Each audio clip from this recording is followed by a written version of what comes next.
I am Gene Addams, and you're listening to Gospel Tangents. It's the best source for Mormon history, science, and theology. I'm Rick Bennett. A momentous court battle occurred over the Temple lot in Missouri. Two churches were in a heated battle, the Church of Christ, known as the Temple Lot Church, as well as the RLDS Church for ownership. The LDS Church, on the other hand, wanted to make sure that the RLDS Church didn't win it, and so created an alliance with the Church of Christ in order to prevent the RLDS Church from taking possession of the Temple lot. It's going to be a really interesting conversation with historian Gene Addams, and we'll talk more about this important court battle. It's important to historians because there's a treasure trove of polygamy information in this court case that is very important to LDS scholars, even though both the Church of Christ and the RLDS Church were against polygamy. You won't want to miss this conversation. Check out our conversation. And we're a proud member of the Dialogue Podcast Network, a collective of independent, interesting podcasts who promote thoughtful, respectful, and engaging inquiry and discussion of all aspects of the LDS tradition, thought, arts, and culture. Find out more at dialoguejournal.com/podcast network. That's all one word, dialoguejournal.com/podcast network. So the big thing for me historically is we always... I spoke with Brian Hales about polygamy, and so there's a lot of polygamy documents that came out with this Temple Lot case. Yes, absolutely. Can you tell us a little bit more about that? Well, the Temple Lot case got a lot of coverage, and there were a lot of interviews or depositions, both in Salt Lake City. There were some taken in Denver. There were some obviously taken back in Missouri. And it got a lot of coverage. And so when people would come in and for their deposition, then the attorneys would ask a lot of the mundane kind of questions, you know, when did you first do this? When did you first do that? When did you move to Missouri? What did your family do? Did you know Edward Partridge? Did you live near the Temple Lot? And from all that information, a wealth of information came out in terms of historical material that wasn't available elsewhere. Right. So I know it seems to me one of the big issues with the case was Joseph Smith III the rightful heir of this land, because he was the son of Joseph Smith, whereas the LDS Church was like, no, we're the rightful heir. You mean the Church of Christ? Well, no. In terms of the lawsuit. Well, because the LDS Church felt like they were the rightful heir, the RLDS Church felt they were the rightful heir, the Temple Lot felt they were the rightful heir. Yeah. And so you have three churches that are like, we're the rightful heir. And so it seems like there was a lot of animosity between the LDS and the RLDS Church. And so we wanted to side with the Church of Christ so that the RLDS Church didn't get it. Is that a fair statement? Behind the scenes, I think there's a lot to that, yes. Okay.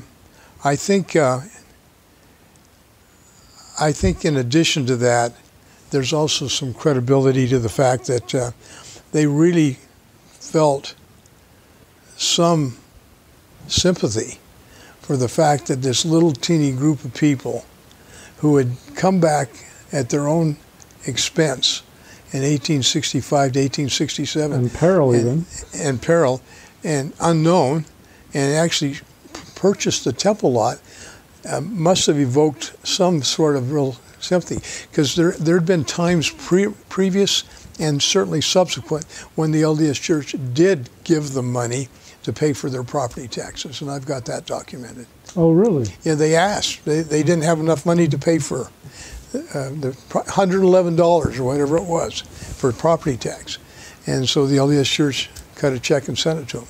Really? So that they could stay on the land? So that they could pay their property taxes and maintain their property. Yeah. Well, that's interesting. So I think there's a little more than just that. So there's this, and then you've got the David and Goliath thing, you know, where they sympathize with. There's only maybe 125 members of the Church of Christ Temple Lot and 40,000 members of the RLDS Church in the 1890s. You know, it's very unfair in terms of numbers. The interesting thing, though, is when it got remanded back to the U.S. Court of Appeals, the U.S. Court of Appeals then required the RLDS Church to pay back some of the legal fees that the Church of Christ Temple Lot had incurred. Oh, really? Mm-hmm. Wow. The other question we didn't finish answering was about the 24 temples. Yes. That comes in 1833 when that document comes down to Missouri, and by 1833, that was the least of the worries of Cowdery and Partridge and all the rest of them, in terms of going any further with. They had the original sketch of the first temple, but I don't think a lot of serious consideration was even given to that. It certainly encompassed a lot more than the property that they had already purchased.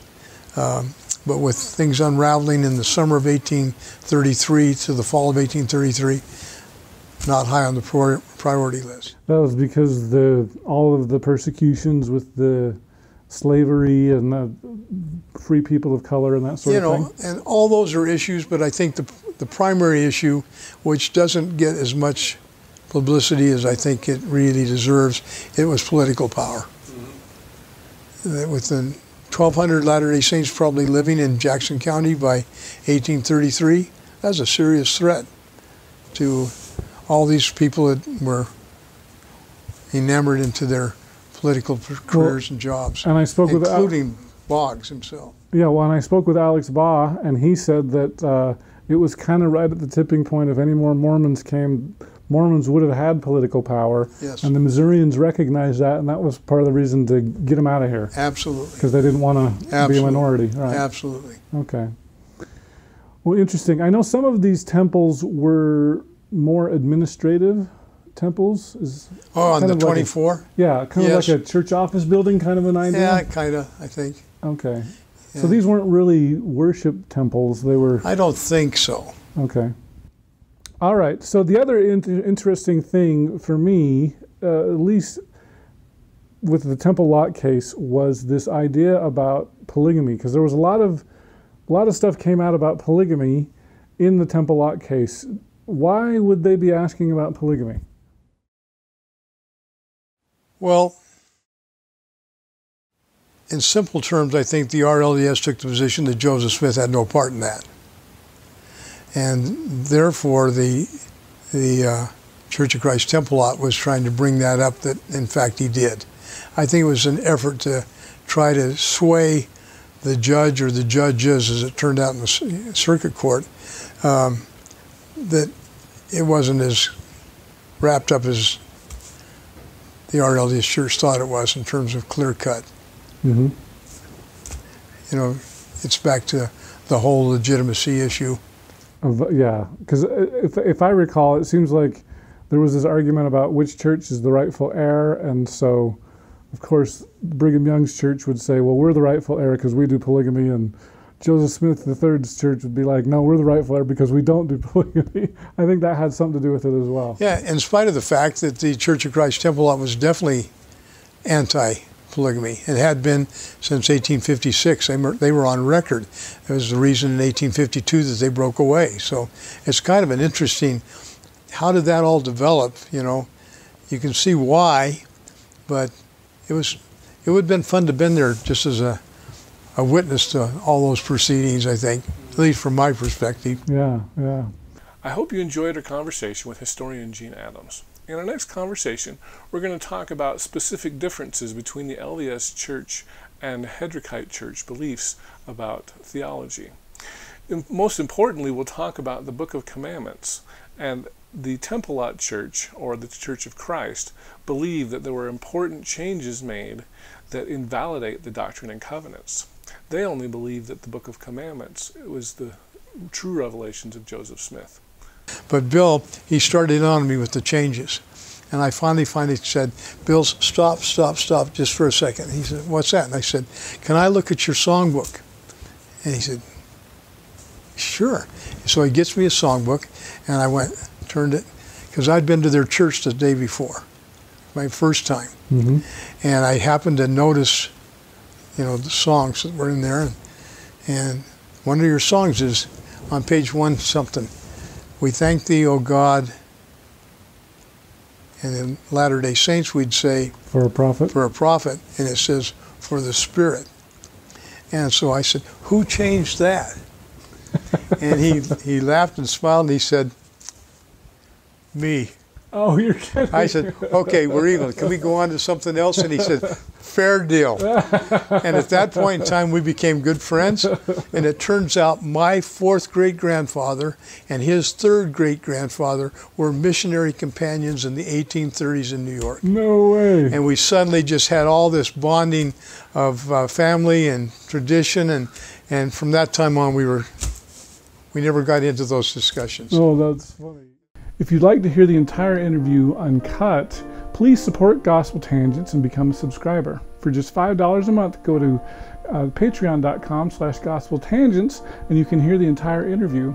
And you can also get transcripts available at either our Amazon website, or if you want to give the money to me and not Amazon, please subscribe on my website at gospeltangents.com and you can click the yellow subscribe button. Of course, we're also on Facebook, Twitter, and all the other places. Make sure you subscribe on iTunes at tinyurl.com/gospeltangents. And don't forget to click here to subscribe on YouTube, here for a transcript, and over here we've got some more of our great videos. Thanks again for listening.